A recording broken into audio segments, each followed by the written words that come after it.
Hello everyone, welcome to my channel Deepti दीपोमल। NCERT solution math class 6 का data handling a bar graph का हम page number 197 और 198 का कर रहे थे। हमने कल का बार ग्राफ क्या किया था, एक 100 यूनिट का किया था। हमने सपोज एक 100 यूनिट का किया था, उसी से एक रिलेटेड आज का 2 बार ग्राफ हमारा दिया है। अगर ये क्या कह रहा है कि if the number in the data are large then you may need a different इसके। अगर मान लीजिए आपको उससे भी ज़्यादा लंबा वाला अगर आपको लार्ज डाटा मिलता तो आप कैसे बनाओगे। यहाँ पे वो कह रहा है कि अगर आपको कोई लार्ज डाटा मिलेगा तो उसे आप तैयार कैसे करोगे। फिर क्या कह रहा है, for example take the case of your growth of the growth of a population in India. अगर मान लीजिए भारत की पॉपुलेशन पे एक डाटा तैयार करने को दे दिया जाए तो कैसे बनाया जाएगा। इजी तो नहीं होगा क्योंकि पॉपुलेशन जो होती है करोड़ों में होती है। यहाँ पे तो ऐसा नहीं है कि हमारा जो है कि हम कर ले रहे हैं, कल तो हमारा 100 यूनिट का था तो हमने एक एक बना के कर लिया। अब इसे अगर करोड़ों में दे तो क्या करेंगे। जैसे अभी यहाँ पे देखिए क्या कह रहा है, नंबर सारे इन करोड़। तो फिर देखिए, so if you take 1 unit length to be 1 person. अगर हमने 1 यूनिट, कल हमने क्या किया था, 1 यूनिट में 100 व्हीकल्स लिया था। अभी ये क्या कह रहा है कि अगर आपने 1 यूनिट में 1 पर्सन को रिप्रेजेंट किया, drawing the bars with not possible. Not possible क्यों? अगर हम मान लीजिए इस तरह का अगर डाटा बना रहे हैं तो हम यहाँ पे 1 यूनिट में 1 पर्सन, दूसरे यूनिट में दूसरा पर्सन, तीसरे यूनिट में तीसरा पर्सन, इस तरह से हमारा कुछ बार ग्राफ इस तरह का होता है। तो हम मान लीजिए यहाँ पे यूनिट रखते हैं, इसी की भाषा में जिस तरह से इसने ड्रॉ किया, 1 पर्सन, 2 पर्सन, 3 पर्सन, 4 पर्सन। इस तरह से अगर हम करोड़ों पर्सन के बारे में बात करेंगे तो हमारा बार ग्राफ कितना बड़ा बन जाएगा और बनाने में टाइम भी वेस्ट होगा। और एग्जाम में से 3 घंटे मिलते, उस 3 घंटे में हम कैसे बार ग्राफ तैयार कर पाएंगे। तो इसके लिए क्या सॉल्यूशन दिया कि therefore choose the scale as a 1 unit to represent 10 crore the bar graph for this case in shown in the figure. अब यहाँ पे एक फिगर बना हुआ है, आप देख सकते हैं। तो यहाँ पे क्या है कि एक जो ये यूनिट है ये 10 लिखा है, यानी 1 यूनिट लेंथ 10 करोड़ को रिप्रेजेंट कर रहा है। अगर यही चीज़ ये कह रहा है कि अगर ये 1 यूनिट अगर हम 1 पर्सन लेते तो कितना लंबा डाटा बनाएंगे। लेकिन क्या बोल रहा है कि अगर हम मान लीजिए 1 यूनिट को 10 करोड़ माने तो हमारा डाटा सिंपल हो जाएगा, जो कि आपके यहाँ फिगर पर शो किया गया है। तो ये हो गया। चलिए अब ये जो है हम डाटा तैयार करें, जो हम वो बार ग्राफ रेडी करेंगे तो हम इसके बारे में पढ़ेंगे। लेकिन ये क्या कह रहा है, चलिए जान ही लेते हैं। So the bar for length of 5 unit.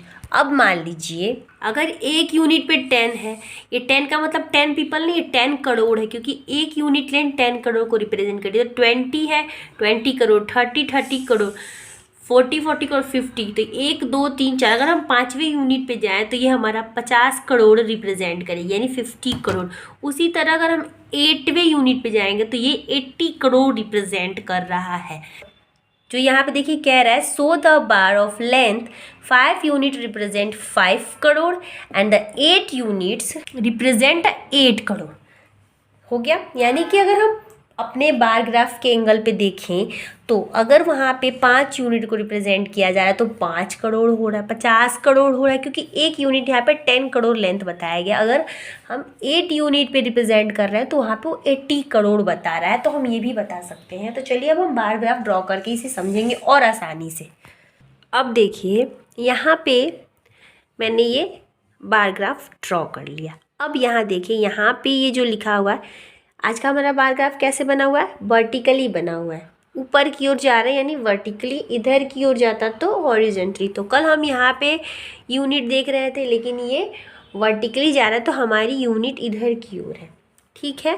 तो अब यहाँ पे आप देख सकते हैं कुछ डेट्स दिए हैं, 1951, 1961, 1971, 1981, 1991, 2001। यानी कि ये ईयर्स यानी साल बताएंगे कि इस साल में इतनी करोड़ जनसंख्या बढ़ी। ठीक है। यहाँ पे दिया है पॉपुलेशन ऑफ इंडिया कितनी है, इन करोड़्स में बता दिया गया। और यहाँ पे क्या लिखा हुआ था, 1 यूनिट लेंथ, 1 यूनिट लेंथ कितने को रिप्रेजेंट कर रहा है, 10 करोड़ को। ठीक है।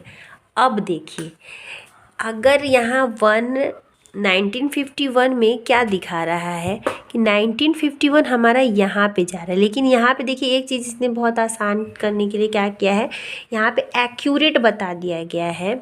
हमें क्या स्केल पे चेक करने की ज़रूरत नहीं है। बार ग्राफ अगर हम ग्राफ पे बना रहे होते तो बार ग्राफ पे छोटी छोटी लाइन दी होती तो हम उससे पकड़ लेते हैं कि अगर ये इतना आती है 36, 37, 38 जो भी है पकड़ लेते हैं, लेकिन यहाँ पे तो सिंपल पेज पे दिया हुआ है तो हमें पता नहीं चलेगा।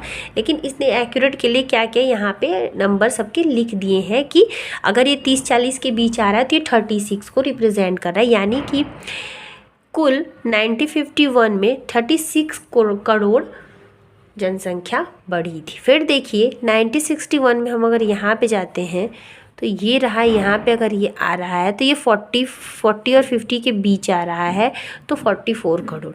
फिर ये हमारा आता है यहाँ पे, ये हमारा यहाँ पे आ रहा है, सॉरी ये तो ऊपर चला गया, तो ये आपका 54 करोड़ जनसंख्या बता रही है। अब ये आपका 60 से 68 आ रहा है तो ये आपका 68 करोड़ जनसंख्या बता रही है। फिर ये आपका आ रहा है 84 करोड़ और ये दोनों के बीच आ रहा है 102 करोड़। तो इस तरह से ये बार ग्राफ ड्रॉ किया गया।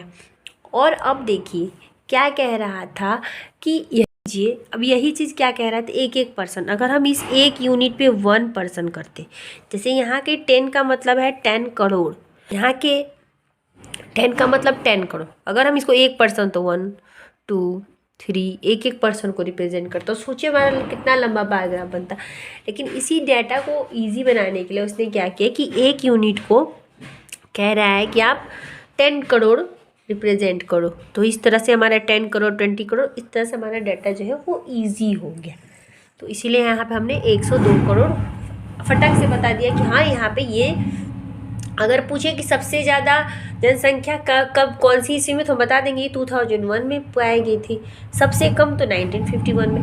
तो ये इजी इस तरह के क्वेश्चंस आते हैं, बट ये आपको सिर्फ बार ग्राफ इसलिए हाई मतलब ये थोड़ा सा टफली कि अगर ज़्यादा नंबर वाले आएंगे तो आप उसे कैसे सॉल्व करोगे, इसीलिए वो क्वेश्चंस दिए हुए थे कि if the number in the data are large then you may need a different scale. अगर लार्ज डाटा देता है तो आपको क्या करना, कोई डिफरेंट स्केल यूज़ करना पड़ेगा। तो हमने क्या किया, डिफरेंट स्केल के लिए हमने क्या किया, यूनिट को चेंज कर दिया। एक यूनिट हमने उसको 10 करोड़ में डिफरेंट करके चेंज कर दिया तो हमारा इजी हो गया। तो वही पूछ रहा था कि अगर 5 यूनिट पूछेगा सा क्वेश्चन ऐसा कि 5 यूनिट कितने को रिप्रेजेंट, तो हम यहाँ पे 1 2 3 4 यहाँ पे जाएंगे तो 5 यूनिट 50 करोड़ को रिप्रेजेंट कर रहा है। फिर 8 यूनिट तो 80 करोड़ को, तो हम इसे लिख सकते हैं कि 50 करोड़ 5 यूनिट को रिप्रेजेंट कर रहा है। हम देख के बता देंगे आसानी से, वही वो क्वेश्चन कर रहा था। सो बेसिकली आज का जो ये डाटा था हमने समझ लिया कि अगर ज़्यादा भी है तो हम किस तरह से करेंगे, हम यूनिट को चेंज कर देंगे।